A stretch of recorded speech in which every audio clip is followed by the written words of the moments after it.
Hello and welcome to Songs for the Struggling Artist, the blogcast. This is episode 475. My name is Emily Rainbow Davis. Thank you for listening to the blogcast. Today's blog is about acting. And it was inspired by some processes I have experienced in my inclination to get back on stage. So in order to have someone put you in a play, you need to have some things set up and ready to go. And this post is about that. And I want to get back on stage. So that's all that is. And I just thought, let's make that more possible. I don't have any particular plans or methods, but that's the intention. Anyway, let me read it to you. It is called My Type. When I was in college, my friend Kristen and I started an improv group. Not because we were good at improv, but because we wanted to get better at it. We were just trying stuff out, trying to learn. And one of the other members pointed out that my friend and I always played men. We could do anything we wanted, play anyone we wanted, and both of us consistently stepped into male roles. I'm thinking about this because I recently decided I wanted to get back into acting. And to do that, I felt that I needed to get headshots taken for the first time since I was 21. In approaching the task, I confronted a question that I hadn't considered for many decades, and that question was, what's my type? For those of you who aren't actors, the reason this question is relevant to the process of taking photos is that most actors try and take pictures that suggest that marketable type. That is, if I'm most likely to be cast as a hard-boiled detective, I try and get some hard-boiled detective shots. This is because people doing the casting do not have the bandwidth to imagine who an actor could be. This is not because they don't have the imagination for it. It's because imagination takes time and effort, and they're most likely to go with the thing they can see. I don't know why, but in my youth, young mom was the only type anyone would ever suggest to me. Meanwhile, in my career, I played queens and maids and thieves and scholars and fairies and stepsisters and fools and such. Never once played a young mom, but I still somehow got it in my head that that was my type. So all these decades later, I know I'm no longer a young mom type, but I found my brain absolutely freezing around what other possibilities I might pitch myself as.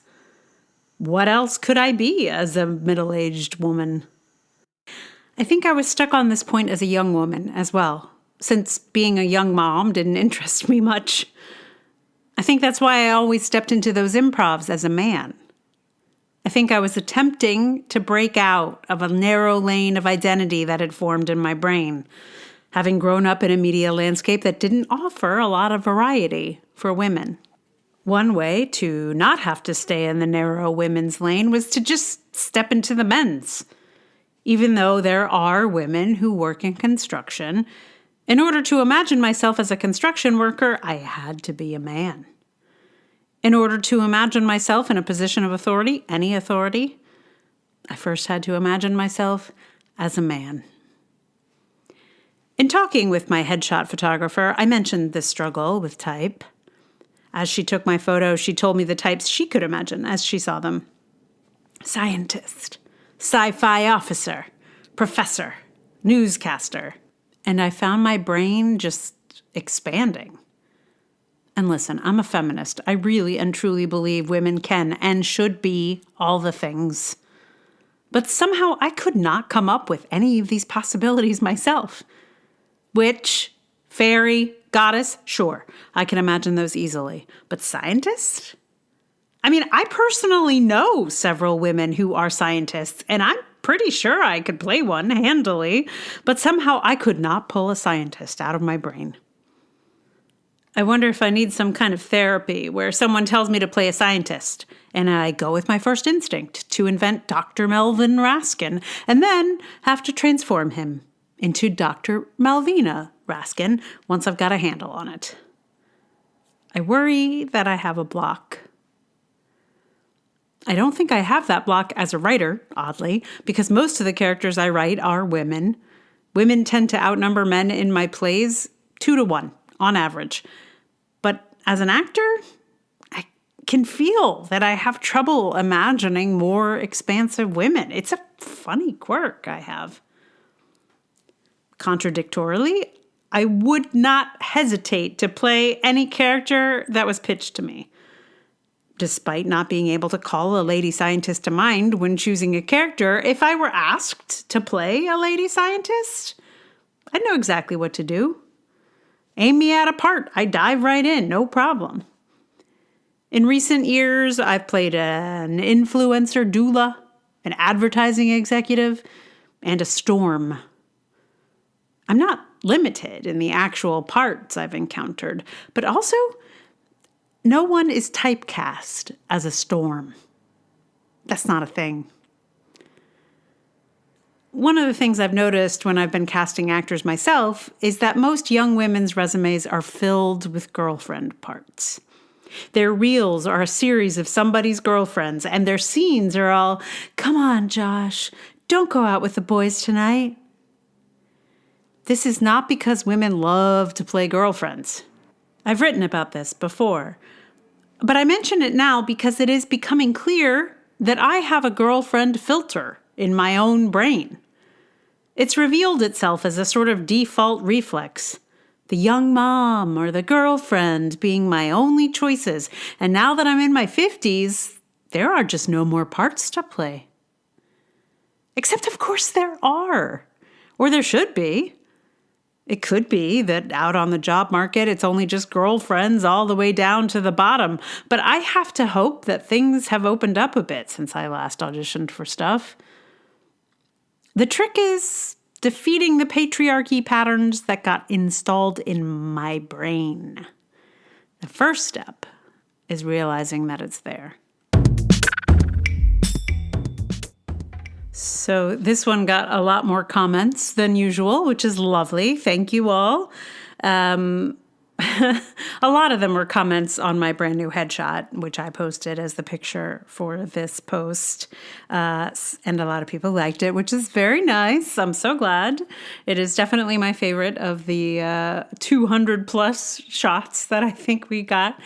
But also, there was some interesting response where I felt like, oh, this concept of the type is not really clear to those who don't work in show business. Like if you work in show business, I think, no matter what your role, you know. But some people outside of the business, like I think this concept is kind of foreign, which is kind of lovely. I actually love to imagine living in a world where I wasn't intimately connected to the ideas of type. So I've written a whole other post that kind of breaks it down a little bit further. And I might post it, I might not, but we'll see. There may be further explorations on this topic. What song do I have for you? Well, I wrote a song many years ago called Not Your Type. And I was like, well, obviously that song needs to go here. And I was like, well, I'm sure I posted it before. And yes, I did. It was episode 20. This is episode 475. And that was episode 20. And I was like, well, I could just repost it. But then I thought, you know what? It was a long time ago that I recorded that song, and I'm pretty sure I recorded it before I even had a mic. And so I listened to it to see, and it is in fact the case. So I thought, let me Taylor Swift this situation and re-record it for you. So this is the Taylor's version? No, Taylor has nothing to do with this. But it is a new recording of Not Your Type, a song I wrote nearly 20 years ago and feels very far away in a lot of ways now. But I still, I remember the person who wrote it and the person she wrote it about. And now I find it hilarious. But yeah, time, crazy. So I'm going to play that for you in just a moment. It'll be a little, not quite 20 years, but pretty close, I think. Like 19 and a half. So yeah, song from a while ago. And meanwhile, thank you so much for listening. If you like this podcast, please tell someone about it. Like, review, subscribe. You can put little stars on it maybe in your podcast app. Just, click the 5. It makes a big difference. This podcast has no stars or reviews in the app I use, which is Pocket Casts. But interestingly, The Dragoning has 31 ratings in Pocket Casts. So if you listen to this podcast and you're on Pocket Casts, be the first one to review. I tried to click the stars myself, but it wouldn't let me because I don't listen to this podcast. It was like, you got to listen to some more episodes before you can review it. And I was like, all right, well, I listened to it the first time around. I just don't listen to it in that app. Anyway, it's very funny. So yes, those are things you could do. Also, money is very useful and appreciated. There's patreon.com/Emily R. Davis. There's also Ko-fi. There's PayPal. All those links are in the show notes. You could do the paid subscription on Substack. And if you're on a system that you like to support artists on, let me know what it is. I'll get on too. And mostly, I thank you for listening and being here for all of this exploration. Yeah, thanks. So here is a song I wrote nearly 20 years ago, but re-recorded, brought up to date with a decent mic and nearly 20 more years of experience in recording. So, if you listened to the episode that featured this song back when I first started this podcast, I feel you are in a very small minority, and I should give you a prize. Let me know if you have earned a prize. So, thank you. Here it is. This song is called Not Your Type.